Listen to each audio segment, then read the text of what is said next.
everybody. Welcome to Wake Up Charlotte to Go. Thanks for joining us.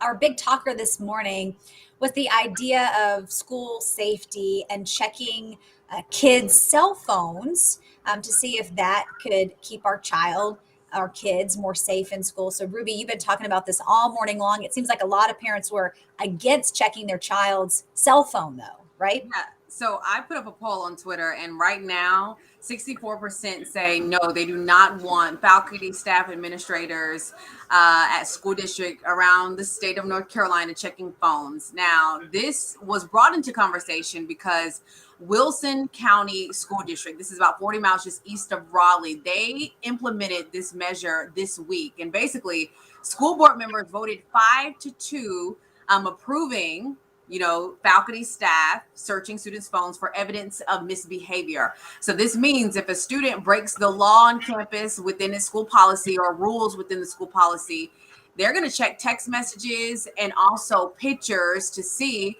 if that correlates to something that, they'll need to investigate later down on the line.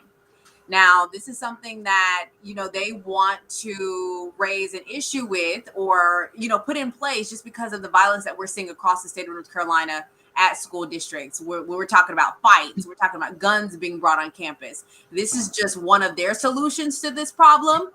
A lot of parents definitely weighing in. We got a lot of mixed reaction. Allison Mays saying, for example, if there's significant evidence of a planned bomb threat or mass school shooting, she thinks absolutely. But then you have other parents who are weighing in. If we can, scroll to that, a lot of people are saying it's a terrible idea and it's a breach of privacy. And then we had one parent who said, she has a 15-year-old daughter who goes to this school district and she doesn't want her phone in anyone's hands that she doesn't know, looking at pictures of her and her friends. And so you can see right there that it's a lot of, back and forth. I know also when I was researching the story, a parent said, how about, yes, we check phones, but only if there is a clear threat towards a student or faculty member or staff member. That is the only way you check that phone, if there is a clear threat. But the superintendent for Wilson County Schools, this is Lane Mills, said in this statement that I don't think it's fair to ask us to do some of the things we do on a daily basis without access to these devices when folks are bringing them into our building. So a lot of people obviously, weighing in on this now here on this Facebook Live, and that's saying you are looking at a lawsuit. Someone saying get a warrant. No one should have access to their phones. On Facebook, on Twitter, on my social media, on Instagram, a lot of people saying no, they think it's a breach of policy, just like a privacy, just like a parent said earlier. So I think you're walking a fine line doing this. I think it's there's a lot of legal questions about this. It's a privacy issue. When we take a person's phone, there's so much privacy within that phone.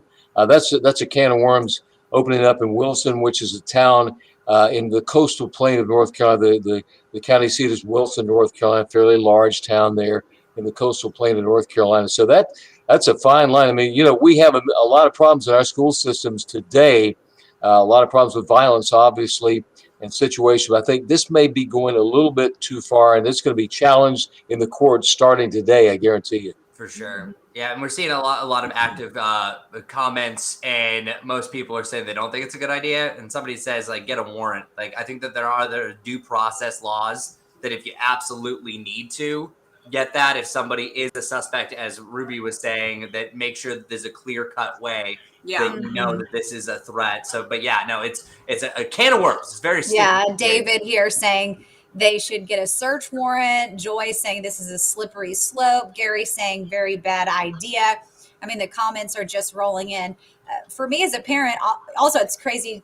We didn't have cell phones when I was in high school, so this wasn't even an issue.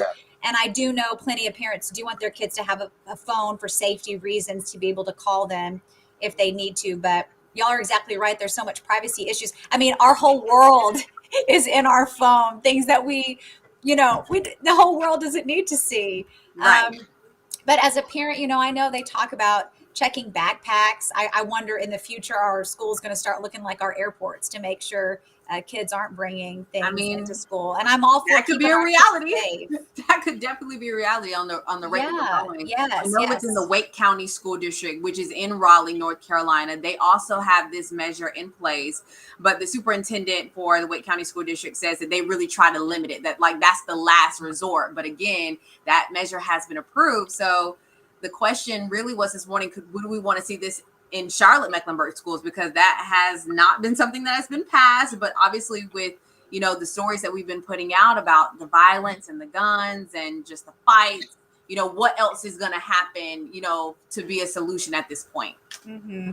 Penny talking about CMS. Yes, we've talked about that in our newscast, that CMS is supposed to be handing out clear backpacks. I believe they said they were all going to be there by February. Matthew saying, how can this be legal? The phone really belongs to the parent anyway. Gosh, look at these comments coming in. Annette saying, well, then require clear backpacks if you're worried about this. Another point I made this morning too is when some of these violent incidents happen, it's always the story the next day that they had posted red flags on social media already, or students were aware through videos on TikTok or Instagram or something like that. So I do think for the most part, you can see some of the red flags without having to scour through every student's phone. And then Ben said this morning too, when do our school leaders have time to be just perusing through phones? But Ruby, you said one parent said, if there has been complaints, if there's been threats made, but then I think that's more law enforcement. Yeah, that's what they would step in, which makes total sense. So we'll see, how this pans out for sure. But definitely keep weighing in, folks. Obviously, this is a hot topic. I know my Twitter and my Instagram, a lot of people have been weighing into. So. Well, keep the comments coming. And Chris, were you going to say something? Yeah, I was just going to say what I think you're seeing here right now, and I think it's going to be going back and forth, is the school systems are trying to figure out anything they can do here. This is getting out of control. So all this is just a point that they're trying to figure out the best way to keep kids safe. And it's going to be really tough for us to find a balance that all of us are going to be happy going forward. I think what's going to happen, we're going to go from one extreme to the other. We'll meet in the middle. But it's the clamor that happens because of this. So it's Yep, we're going to be watching this. This is something that just started, and it'll probably get worse before it gets better. Yeah, and Lindsay's saying the main reason I love remote learning because I didn't have to worry about all this. And we even said in our newsroom, we weren't covering school shootings and all that stuff because everything was shut down, but you also want your kids to interact with other kids. Right. So anyways, keep those comments coming, guys, and we'll continue to follow this story, and then we'll see you back on TV at 11:30, and then tomorrow on Friday at 8 a.m. for our Wake Up Charlotte to Go broadcast. Have a great day.